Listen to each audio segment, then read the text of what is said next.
Existe um segredo que a indústria da construção ignorou por quase um século. Um material que engenheiros descartaram como coisa de cabana, que crescia nos quintais e nas margens de rios, e que ninguém levava a sério. Enquanto o mundo gastava bilhões em aço e concreto, a resposta para um dos maiores problemas da construção moderna estava ali, visível, acessível e completamente subestimada. O que aconteceu quando finalmente alguém decidiu olhar para esse material de um jeito diferente mudou tudo. E o resultado vai surpreender até quem trabalha com engenharia há décadas. Na China, engenheiros estão erguendo torres de 7 andares e construindo pontes capazes de suportar caminhões, usando um material que se regenera em menos de 10 anos. Um material que não é madeira, que nunca foi uma árvore, que dobra sem quebrar, captura carbono em vez de liberá-lo e já está sustentando estruturas reais onde pessoas vivem e trabalham todos os dias. Isso não é experimento de laboratório, é política nacional. E a história de como chegamos até aqui começa com um problema antigo que ninguém conseguia resolver. A madeira tem uma fraqueza que raramente aparece nas conversas sobre construção sustentável.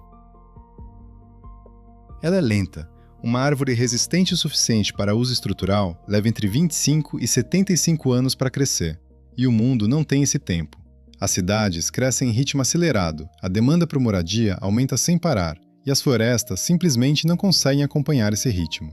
Então a construção civil migrou para o aço e o concreto, materiais rápidos, previsíveis, resistentes. Mas juntos, sua produção responde por mais de 15% de todo o dióxido de carbono lançado na atmosfera a cada ano. O material lento preserva o planeta, mas não supre a demanda. Os materiais rápidos suprem a demanda, mas agridem o planeta. Por muito tempo, parecia que não havia terceira opção. Foi então que um país decidiu olhar para uma planta antiga com olhos completamente novos. O bambu não é uma árvore, é uma gramínea, da mesma família das gramas comuns. É a planta de crescimento mais rápido do planeta. Algumas espécies crescem mais de 1 metro por dia. Enquanto uma árvore leva décadas para atingir resistência estrutural, o bambu chega lá em 6 a 9 anos. E tem mais. Por ser uma gramínea, cortar o bambu não mata a planta. As raízes permanecem vivas e um novo colmo simplesmente brota. Sem replantio, sem encostas devastadas. A resistência do bambu também desafia a intuição. Libra por libra, ele suporta a tração melhor do que o aço. Sua resistência bruta é mais que o dobro da madeira comum. Ainda hoje, trabalhadores em algumas cidades escalam andaimes de bambu para construir arranha-céus, confiando suas vidas a esse material diariamente. Então, por que os engenheiros modernos demoraram tanto para levá-lo a sério? O problema do bambu natural não está na resistência, está na imprevisibilidade. O colmo é oco, o que dificulta as conexões. É redondo, o que complica o encaixe. E sua resistência varia. Tente pregar um parafuso no bambu e ele racha ao meio. Sem tratamento adequado, apodrece e atrai insetos. Na construção real, isso é inaceitável. Engenheiros precisam de materiais que se comportem da mesma forma toda vez, em qualquer clima, ao longo de décadas. O bambu bruto nunca pôde garantir isso. Por isso, a engenharia lhe deu um apelido que durou quase um século: a madeira dos pobres. Bom para cabanas, nunca para a cidade de verdade. Mas a virada não veio de uma nova espécie de bambu. Veio de uma pergunta diferente. E se, em vez de tentar usar o bambu como madeira, os engenheiros o tratassem como matéria-prima bruta, como farinha para fazer pão? Essa ideia deu origem ao que hoje se chama de bambu scrimber. Em vez de serrar o colmo em tábuas, máquinas o esmagam e rasgam ao longo de sua fibra natural. O que sai do outro lado parece um monte frouxo de fibras, quase como palha grossa. E é exatamente aí que o genial acontece. Cada fraqueza do bambu natural desaparece. O centro oco, a forma redonda, a tendência de rachar, a resistência irregular, tudo some, porque o colmo original não existe mais. Foi completamente desmontado em fibra bruta. As fibras são secas e impregnadas com resina especial. Depois são aninhadas na mesma direção e prensadas sob pressão extrema com aquecimento simultâneo. O que sai dessa prensa é um bloco denso, que pode ser mais pesado que a água, com dureza superior à maioria das madeiras nobres disponíveis no mercado. Uma planta imprevisível e selvagem se transforma em um material uniforme, confiável e industrialmente reproduzível. E o processo quase não gera desperdício. Cerca de 80% do colmo original é aproveitado. O bambu scrimber de alta qualidade apresenta resistência à compressão superior a 160 megapascais e resistência à flexão acima de 300. Uma gramínea que rebrota em menos de 10 anos, superando madeiras nobres em testes estruturais. A primeira versão de alta resistência desse material foi desenvolvida na China em 1987, na Universidade Florestal de Nanjing. A ciência vem sendo aprimorada há quase 40 anos. O que mudou recentemente não foi a química. Foi a ambição de usar esse material em escala real. Mas ter um material resistente em laboratório não muda o mundo por si só. O verdadeiro obstáculo é algo que parece entediante, mas é absolutamente decisivo: o código de obras. Por quase toda a história do bambu, o tipo de prova exigido pelos códigos simplesmente não existia. Quando pesquisadores analisaram empresas que fabricam produtos de bambu estrutural ao redor do mundo, descobriram que apenas cerca de 1/3 publicava informações claras sobre a resistência de seus produtos, e ainda menos possuíam certificações ambientais básicas. Para um arquiteto tentando usar esse material em um projeto real, essa falta de transparência é um problema concreto. Mas essa lacuna está se fechando. Quase 7.000 estudos sobre bambu engenheirado foram publicados nos 10 anos que antecederam 2024. Cada estudo acrescenta evidência sólida que inspetores e engenheiros precisam antes de assinar aprovações. E quando essa confiança chegou, as aplicações deixaram de ser pisos e revestimentos decorativos. Na China, engenheiros projetaram e construíram o primeiro edifício de 7 andares do mundo construído principalmente com bambu engenheirado. Não era um prédio com detalhes decorativos de bambu. Era uma estrutura real, de múltiplos andares, com colunas, vigas e lajes, feitas de bambu engenheirado pré-fabricado.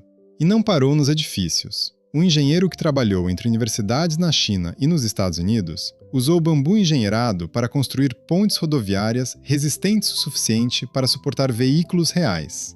Uma delas, na província de Hunan, foi erguida com peças pré-fabricadas por uma pequena equipe em aproximadamente uma semana, sem nenhum equipamento pesado. Uma ponte feita de grama, forte o suficiente para um caminhão atravessar. Esse é o detalhe que genuinamente choca quem trabalha no setor. E quando o material consegue isso, a pergunta muda. Não é mais, isso funciona? É, até onde isso pode ir? A resposta chegou em forma de política nacional. Em 2022, a China se uniu à Organização Internacional do Bambu e do Rattan para lançar uma iniciativa global chamada Bambu como Substituto do Plástico. No ano seguinte, lançou um plano nacional de 3 anos para escalar o bambu como substituto de materiais de alta emissão como aço e concreto, com zonas de demonstração em todo o país. A China detém aproximadamente 1/5 de toda a reserva mundial de bambu e construiu uma cadeia industrial completa para processá-lo. Segundo os próprios relatórios do país, as florestas de bambu chinesas absorvem e armazenam centenas de milhões de toneladas de carbono por ano, simplesmente crescendo de forma natural. Quando pesquisadores mapearam empresas que fabricam bambu estrutural ao redor do mundo, cerca de 2 em cada 3 estavam baseadas na China. Mas novas empresas estão surgindo nos Estados Unidos, na Índia, na Indonésia, no Vietnã e em Singapura. A América do Sul, com suas próprias espécies gigantes de bambu, também está acordando para o valor desse material. Mas antes de imaginarmos um mundo construído inteiramente de grama, há uma parte honesta dessa história que merece atenção. O bambu scrimber é mantido unido por resina, frequentemente do tipo fenólica. Isso significa que a viga acabada não é um pedaço puro de material natural, é um composto. Questões sobre desempenho em incêndios, durabilidade ao longo de décadas e o destino da resina quando um edifício é demolido ainda estão sendo estudadas. Há também um desafio real em torno de onde essa fabricação pode acontecer. Transformar bambu bruto em vigas estruturais certificadas exige fábricas, máquinas de processamento de fibra, banhos de resina e prensas hidráulicas pesadas. Um país com bambu abundante, mas sem base industrial, não consegue simplesmente ligar um interruptor e começar a produzir. Os lugares que mais se beneficiariam de um material de construção barato e de crescimento rápido são frequentemente os mais distantes dos equipamentos necessários para fabricá-lo. Fechar essa lacuna não é mais um problema científico, é um problema de investimento, de formação e de política pública.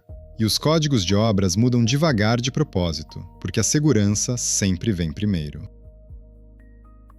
Nada disso apaga o que a ciência já provou. Apenas marca a distância entre o que é possível hoje e o que ainda precisa ser construído no restante do mundo. E com base em tudo que vimos, essa distância está diminuindo mais rápido do que a maioria das pessoas na indústria jamais esperou. Engenheiros pegaram uma planta que o mundo da construção descartou como material de cabana, pararam de tentar usá-la como madeira, trituraram-na até virar fibra bruta e prensaram de volta em algo mais resistente do que as madeiras nobres que substituem. Ela rebrota em menos de 10 anos, sem precisar ser replantada. Captura carbono em vez de liberá-lo, e já está sustentando edifícios de 7 andares e levando caminhões com segurança por pontes. Por milênios, construir maior e melhor significava derrubar algo que levava uma vida inteira para crescer de volta. Pela primeira vez, temos um material estrutural sério que se regenera antes de uma criança terminar o ensino fundamental. Isso é genuinamente novo e genuinamente empolgante. Se esse vídeo mudou a forma como você olha para o próximo edifício que entrar, deixa o like, se inscreve e ativa as notificações para não perder as próximas histórias. E me conta nos comentários, se uma planta que especialistas ignoraram por um século acabou sendo assim poderosa, o que mais você acha que estamos deixando passar bem na nossa frente?